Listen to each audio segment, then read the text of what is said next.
Mwanamke mmoja anakufa ghafla, lakini baada ya kufa anajikuta kwenye sehemu ya ajabu inayofanana na ofisi ya hukumu ya maisha yajayo. Huko anaelezwa ukweli wa kushtua.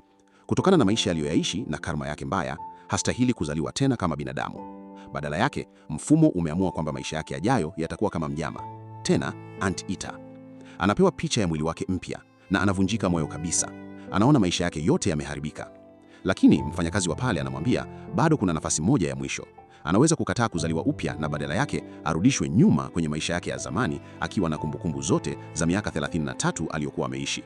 Akipewa nafasi hiyo, anatakiwa kurekebisha makosa yake, kufanya mema na kujenga karma nzuri ili siku atakapokufa tena aweze kuzaliwa kama binadamu bora. Bila kusita, mwanamke huyo anakubali. Anazaliwa upya akiwa mtoto mchanga aitwayo Emma, lakini tofauti na watoto wengine, akili yake bado ni ya mtu mzima mwenye miaka 33. Kila siku analazimishwa kujifanya hajui chochote, huku ndani akichoshwa na michezo ya kitoto na maisha ya utoto. Akiwa na miezi 10 tu, tayari anatembea na kuzungumza vizuri, jambo linalowashangaza wazazi wake. Baada ya kuanza shule ya awali, Emma anaanza kutumia maarifa ya maisha yake ya zamani. Anaandika kwa ustadi mkubwa kiasi kwamba walimu wanaamini ana kipaji kisicho cha kawaida. Lakini Emma hajali sifa hizo. Lengo lake kuu ni moja tu, kufanya matendo mema ili kubadilisha hatima yake. Siku moja akiwa shule, Emma anamuona mwalimu Sara akiongea kwa ukaribu mkubwa na baba yake Anna, mwanafunzi mwenzake. Ghafla, kumbukumbu za maisha yake ya zamani zinamrudia. Anakumbuka wazi kwamba wawili hao waliwahi kuwa na uhusiano wa siri uliosababisha familia ya Anna kuvunjika.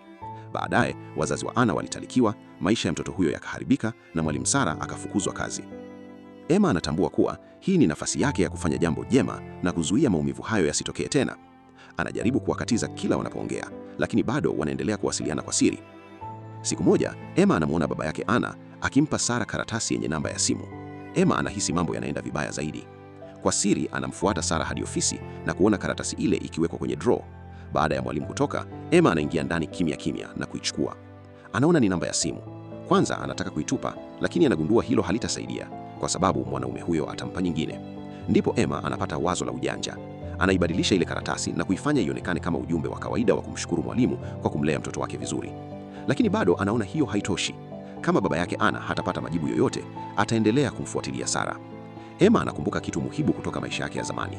Zamani, kabla simu za mkononi hazijasambaa, watu walitumia peja na ujumbe wa siri wa namba. Rafiki yake wa zamani aliwahi kumfundisha namna ya kutumia codes hizo. Usiku wa manane, baada ya wazazi wake kulala, Emma anatoka kwa siri nyumbani na kwenda kwenye simu ya malipo ya mtaani.